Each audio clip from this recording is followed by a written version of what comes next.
হ্যাঁ, আমি মৌসুমি from Austria Vienna.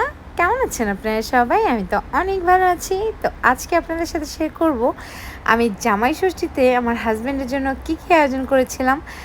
আর কিভাবে এত কিছু আয়োজন করে ফেললাম, কিভাবে সারপ্রাইজ দিলাম আর আমার হাসব্যান্ডকে স্পেশালি কী গিফট করলাম জামাই ষষ্ঠীতে, সবকিছুই আপনাদের সাথে শেয়ার করতে চাই। তো আমি জাস্ট জামাই ষষ্ঠীর আগের দিন মঙ্গলবার ছিল, কারণ জামাই ষষ্ঠী ছিল বুধবার, আর মঙ্গলবার আমি আমার মামুনিকে নিয়ে বিকাল দিকে একটু বের হয়ে গেছিলাম শপিংয়ের জন্য। কারণ আমাদের ষষ্ঠীর দিনে মানে এই ষষ্ঠীর দিনটা আমরা নতুন জামাকাপড় পরলে হচ্ছে গিয়ে আয়ু বৃদ্ধি পায়। ছোটোবেলা থেকে এটা শুনে এসেছি বাবা মার কাছ থেকে। তো আমরা ছোটোবেলা থেকে নতুন জামাকাপড় পরতাম, আর জামাইদেরকে তো অবশ্যই দিতে হবে। অনেকেই জানতে চায় যে জামাই ষষ্ঠী মানে কি। অনেকেই ভাবে যে মানে জামাই ষষ্ঠী মানে হচ্ছে কি শাশুড়ি তার মেয়ে জামাইয়ের জন্য মানে মঙ্গল কামনা করে, তার হচ্ছে দীর্ঘায়ু বা সুখ সমৃদ্ধি কামনা করে তার জন্য অনেক আয়োজন করে খাওয়ায় তাকে। এখন আমার হাজব্যান্ড তো বাইরে থাকে, আমরা কবে দেশে যাব আর আমার মা কবে তাকে নিজের হাতে রান্না করে খাওয়াবে সেই অপেক্ষায় আমার হাজব্যান্ডকে থাকতে হবে। তাছাড়া আমি এই ছোটোখাটো মানে রিচুয়ালগুলো বাসায় যদি না পালন করি, মামুনিরও দেখার কোনো সুযোগ নাই। দ্যাটস ওয়াই আমি এমনিতেও করব, তাছাড়া মামুনিরও দেখার ব্যাপার আছে। যদি ভগবান আমার ভাগ্যে কখনো রাখি এটা যে আমার মেয়ে জামাইকে আমি জামাই ষষ্ঠী করব, তো মামুনি যাতে হঠাৎ করে অবাক না হয়ে যায় এটা আবার কি, এটা কোথা থেকে আসলো। ও যাতে ছোটোবেলা থেকেই দেখে বা জেনে বড় হয় যে এই দিনে আমরা কী করি আর কেনই বা করি। তো যাই হোক, আমি জাস্ট ওর জন্য একটু স্পেশাল গিফট আর হচ্ছে গিয়ে খাবার দাবার রান্না করব। তো আমার অলরেডি একটা জিনিস পছন্দ হয়ে গেছে ওই মার্কেট থেকে। আরেকটা মার্কেটে আমি এসেছি ওর জন্য একটা প্যান্ট কিনতে। আর আমি এটা জানি যে ও কোথা থেকে শপিং করে, দ্যাটস ওয়াই আমি আইডিয়া করে চলে এসেছি।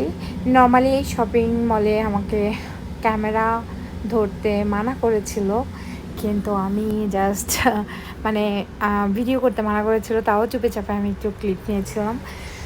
আমার যেটা পছন্দ হয় সেটা হচ্ছে গিয়ে কেন জানি মনে হয় যে আমার হাজব্যান্ডের পছন্দ হবে না, তার জন্য আমি সাহস করতে পারি না। এই শার্টটা আমি সাইজটা দেখতে গিয়ে হঠাৎ করে আমার মনে পড়লো আমার হাজব্যান্ডের অলরেডি এই শার্টটা আছে, তার সাথে আর নিলাম না। আর তাছাড়া আমি টি শার্টের প্রতি বেশি ফোকাস দিচ্ছিলাম। দেন একটা জিন্সের জায়গাটা পছন্দ হয়েছিল, কিন্তু আমার মনে হয়েছে প্রাইসটা একটু কী বলবো 560 ইউরো, দরকার নেই। এটা ছাড়া আমি একটা প্যান্ট নিয়ে যাই। তারপরে ভাবলাম একটা প্যান্ট কিনি। তো যাই হোক, আলটিমেটলি আমি আমার শপিংটা কিন্তু গুছিয়ে ফেলেছি। আমি কাউন্টারে চলে যাব। কাউন্টারে গিয়ে আমি জাস্ট যা কিনেছি সব বিল পে করে দেন বাসায় গিয়ে আমাকে প্রচুর কাজ করতে হবে, কারণ কালকে তো জামাই ষষ্ঠী। তো আগের দিন থেকেই আমাকে প্রিপারেশন নিতে হবে, বিকজ অফ আমি একা। আবার কিছু জিনিস আগের দিন রাতেই বানাইতে হয়, যেমন এই যে ক্ষীর, তারপরে দই, এগুলো আগের দিন না বানালে তো সকালবেলা উঠে তো আর দই তো আর সাথে পড়ে যায় না, কীভাবে পুজো দেবো। মানে চিরা ভাজা দিয়ে নারিকেল কোড়া দিয়ে দিতে হয় আমাদের। আর আমি অলরেডি দইটা হচ্ছে ওভেনে দিয়ে দিয়েছি, ক্ষীর হয়ে গেছে। দেন সকালবেলা তারপরের দিন ষষ্ঠীর দিন সকালবেলা আমি ঠাকুরের জন্য সব কিছু দিয়ে দিয়েছি, চিরা, মুড়ি, ক্ষীর, দই, মিষ্টি, নারিকেল কোড়া, ঘি, 5 পদের ফল সব কিছু দিয়ে আমি জাস্ট পূজা কমপ্লিট করে আসলাম। দেন আমাকে অনেক কিছু রান্না করতে হবে। মনে অনেক প্ল্যান করেছি যে খাসির মাংস রান্না করব, ইলিশ মাছ রান্না করব, চিংড়ি মাছের মালাইকারি রান্না করব, দেন হচ্ছে গিয়ে আর রুই মাছ রান্না করব ফুলকপি আলু দিয়ে, অনেক কিছু। তো যাই হোক, আস্তে আস্তে করি, সব তো আর একবারে করা যায় না। তো আমি জাস্ট আপনাদের সাথে শেয়ার করতে চাই আমি কতটা সিম্পলভাবে খাসির মাংস রান্না করি। তো খাসির মাংস রান্নার জন্য আমি জাস্ট তেজপাতা আর শুকনো লঙ্কা ফোড়ন দিয়ে দিব আগে। দেন হচ্ছে গিয়ে গরম মশলা দিয়ে দিব, যে দারচিনি, এলাচ, লবঙ্গ, একটু কালো গোলমরিচ আস্ত, তো দিয়ে দেন হচ্ছে গিয়ে আমি বেশ ভালো পরিমাণে কিছু পেঁয়াজ দিয়ে দিলাম। আর পেঁয়াজটা আমি একটুখানি ভাজা করব বলতে মানে জাস্ট একটু সফট হবে। আর আমি এইদিকে টক দইয়ের সাথে কিছু পেঁয়াজ বেরেস্তা সুন্দরভাবে গুলে নিলাম।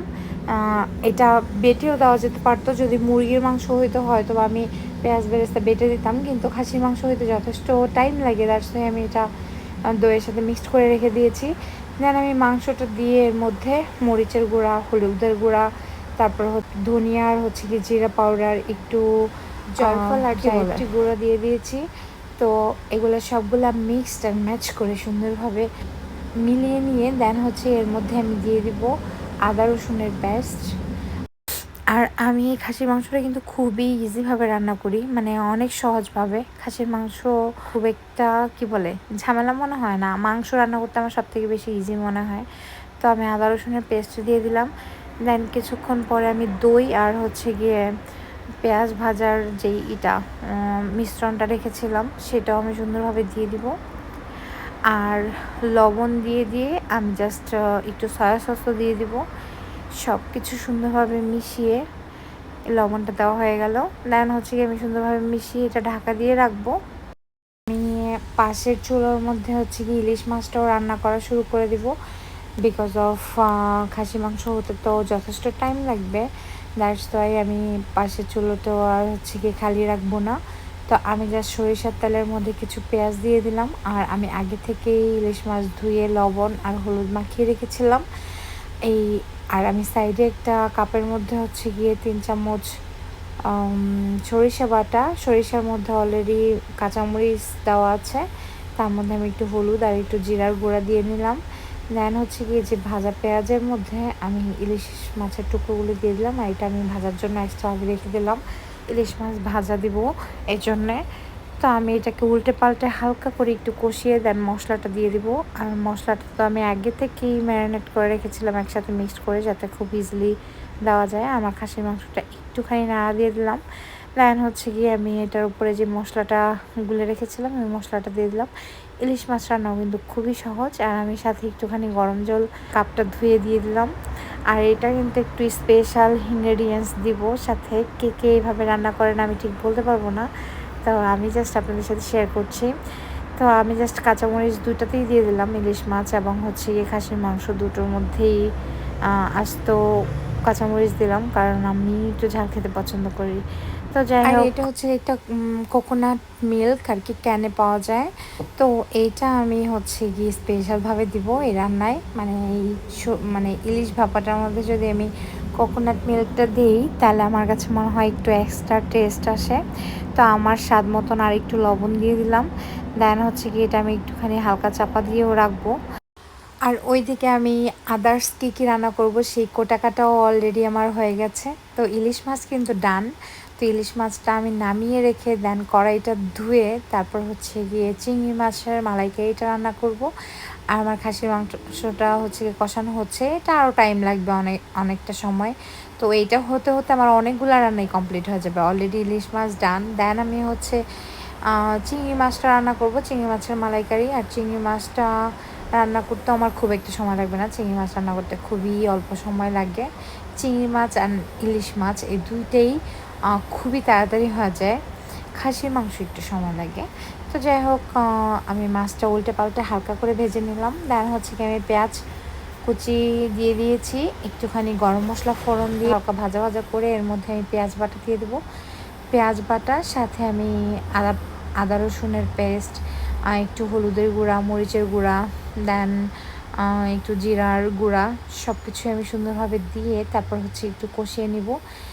কিন্তু মজার ব্যাপার কি জানেন, আমি তো চেয়েছিলাম অনেক কিছু শেয়ার করতে, কিন্তু দুর্ভাগ্যবশত আমার 2 সাইডে চুলা জ্বলায় এবং আমার ফোনটা খুব কাছ থেকে ভিডিও করাতে আমার ফোনে একটা সিগন্যাল আসলো যে your iPhone should be cool down.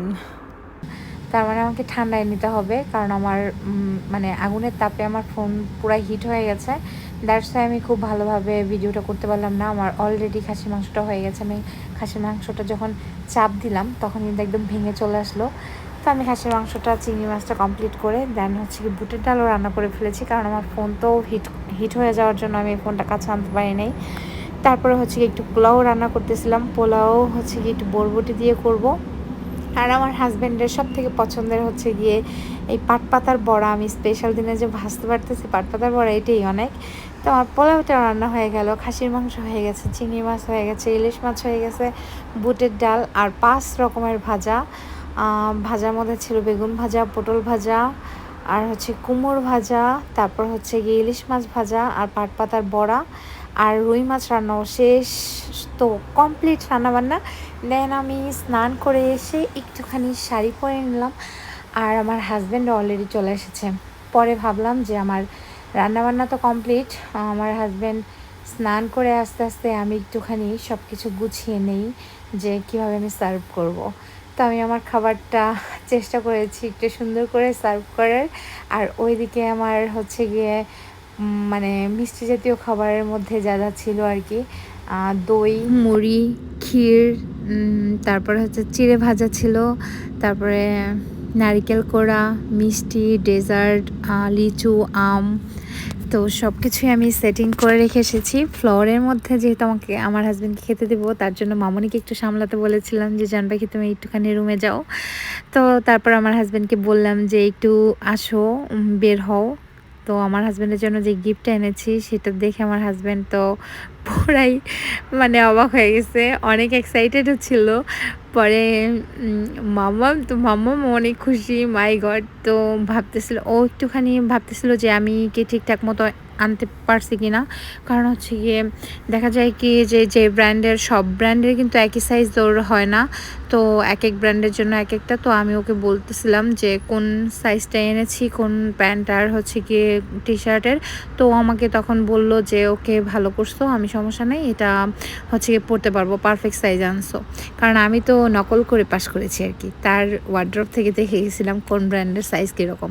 তো যাই হোক, তো আমার হাজব্যান্ডকে বলছিলাম যদি পছন্দ না হয় তুমি চেঞ্জ করতে পারবা, তবে পছন্দ হয়েছে কি না সেটা আপনারা দেখলে অনেকটা বুঝতে পারবেন। তো মামনি খাবার নিচে দেখে সে খেতে চাইতেছিল, তো মাম্মা মায়ের পছন্দ হচ্ছে গিয়ে বরবটি পোলাও, ওইটা দিয়ে দিচ্ছিলাম, আর হচ্ছে গিয়ে একটু ভাজা ভুজা দিয়েছিলাম, ও সেটা দিয়ে একটু নিজে নিজে খাচ্ছে আর কি। তো আমার হাজব্যান্ড পরে আসছে আর নজর না লাগে। তো জান পাখিকে অনেক সুন্দর লাগতেছিল, আমার কাছে তো স্পেশালি খুব ভালো লাগতেছিল। আপনারা বলতে পারবেন যে আপনাদের কাছে আমার হাজব্যান্ডকে কেমন লাগছে টি শার্ট আর প্যান্টে।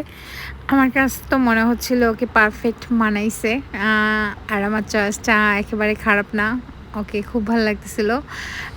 এতগুলা খাবার দেখে বলতেছিল যে তুমি কিভাবে করছো এত কিছু, তুমি কি ম্যাজিক জানো নাকি? আর তাছাড়া মাম্মাম তো মোটামুটি এখন বড় হচ্ছে, একটু দুষ্টুমি করে, কিন্তু রান্নার সময় ও আমাকে একদমই ডিস্টার্ব করে নাই, আমার লক্ষ্মী মেয়েটা। আর আমার লক্ষ্মী মেয়েটা তো আমার সবসময় সাপোর্ট করে, বিধায় আমি এত কিছু করতে পারি। তো মামনিকে আমার হাজব্যান্ড বলতেছিল মামনিকে ওখান থেকে নামাও, আসলে ফ্লোরে তো মামনিকে ওখানে না বসালে ও একটুখানি করতো, দ্যাটস ওয়াই ওকে উঠিয়ে খাবার দিয়েছিলাম ওখানে। তো মামাও কিন্তু এসেও এনজয় করবে। আর আমার রান্নাগুলো কেমন হয়েছে প্লিজ কমেন্ট করে জানাতে ভুলবেন না। আর সব কিছুই মনের মতো করে সাজিয়ে দিয়ে আমার বেশ ভালো লাগতেছিল আসলে। কি বলবো, আমি বিদেশের প্রত্যেকটা মানুষের কথাই বলি, ওরা এতটা পরিশ্রম করে, বিনিময়ে কিন্তু ওদের তেমন কোনো চাহিদা নাই অ্যাকচুয়ালি, সত্যি কথা বলতে। ওরা খুবই অল্পতে খুশি। আমাদের মেয়েদেরকে খুশি করার জন্য অনেক কিছু প্রয়োজন, কিন্তু ছেলেদেরকে খুশি করার জন্য তেমন কিছুই প্রয়োজন হয় না। একটু ভালো ব্যবহার আর হচ্ছে গিয়ে ভালো মন্দ রান্না করে খেতে দিলেই হচ্ছে ছেলেরা সব থেকে বেশি হ্যাপি হয়। তো যাই হোক, আমার হাজব্যান্ড বলতেছিল তুমি আমার সাথে খাইতে আসো, আমি বললাম যে আমি একটু ভিডিও ক্লিপ নিয়েই দেন আমি তোমার সাথে জয়েন করবো, সমস্যা নেই, আমিও খাবার নিয়ে আসতেছি। তো আমার হাজব্যান্ডকে তো আমি খুশি করতে পারলাম। কে আপনারা হচ্ছে গিয়ে আপনাদের জামাই ষষ্ঠী কীভাবে সেলিব্রেট করেছিলেন সেটা আমাকে কমেন্ট করে জানাতে পারেন। আর আমার মামামটা কি করতেছিল দেখেন, সে যখন আমার হাজব্যান্ডকে ড্রেস চেঞ্জ করতে পাঠিয়েছিলাম তখন সে এই দুষ্টুগুলা করছিল, তার জন্য তাকে খাবার দিয়ে আমি তার চেয়ার টেবিলে বসিয়ে দিয়েছিলাম। তো যাই হোক, আজকের ব্লগটি আপনাদের কাছে কেমন লেগেছে প্লিজ কমেন্ট করে জানাতে ভুলবেন না। আর আমাদের জামাই ষষ্ঠীর স্পেশাল কিছু পিকচার আমি আপনাদের সাথে শেয়ার করে নিচ্ছি। আমার রেসিপি আপনাদের কাছে কেমন লেগেছে, দেন সব আয়োজন কেমন ছিল প্লিজ কমেন্ট করে জানাবেন। যদি ভালো লাগে please subscribe my YouTube channel and follow my Facebook page. Thanks for watching my video. Thank you so much.